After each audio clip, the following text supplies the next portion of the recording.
Hello, and welcome to the Rocketeer School of Rocket League. This is a compilation of the experience I have received from my 300 plus hours playing this game.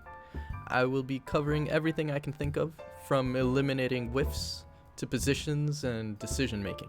I hope this series helps improve your games and gets you to gold and beyond. Let's begin.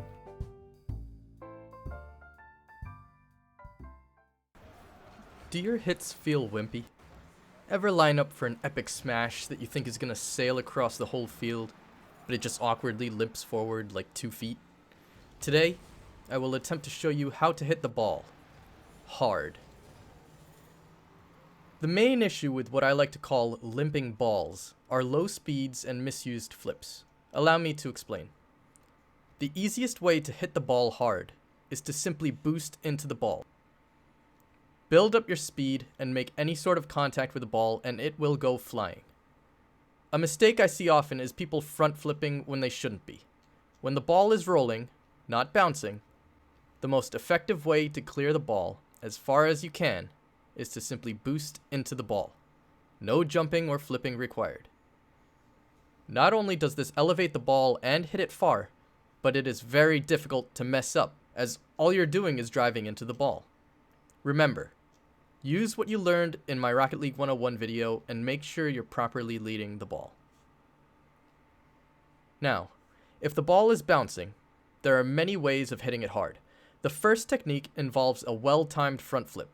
This is a difficult technique in that you need to time the front flip just right.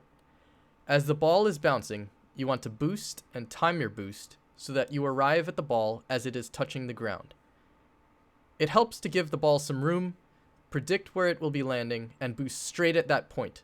When the ball hits the ground, you want your nose to be as close as possible to the ball without actually touching it, and front flip at the exact moment the ball touches the ground. This is a very good way to not only clear a bouncing ball, but also to aim a high arching shot at the opponent's net. And remember, the faster your car is going before contact, the further the ball will go. Of course, this technique is only effective when there are no opponents around attempting to hit the ball out of the air before it hits the ground. Which brings me to my next technique. This technique will become more and more important the further up the rankings you climb. I like to call it the jump boost jump technique. This technique involves exactly what the name implies: jumping, boosting, then flipping in midair.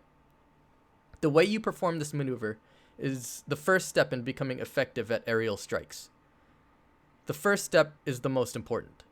You need to line up your car with where the ball will be before you even take off. Leading is going to be especially important, as it will be very difficult to correct your trajectory while you're in the air.